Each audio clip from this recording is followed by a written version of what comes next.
मिठाइया देवा घर से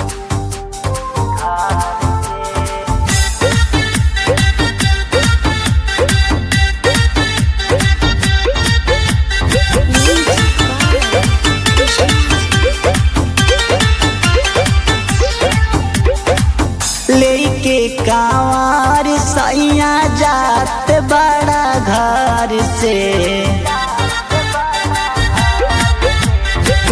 लेके कांवर सैया जात बड़ा घर से ले आई हा राजा जी मिठाइया देवा घर से ले आई हा राजा जी मिठाइया देवा घर से।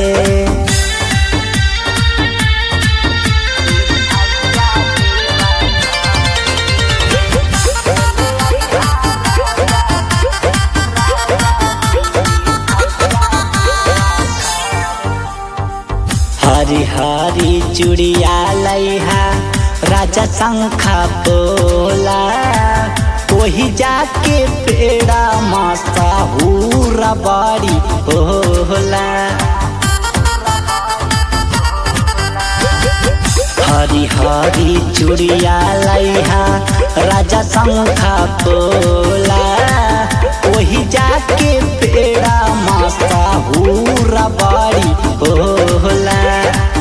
बाबुआला कर धन लैहा राजा जी कमार के ले आई हा राजा जी मिठाइया देवा घर से ले आई हा राजा जी मिठाइया देवा घर से।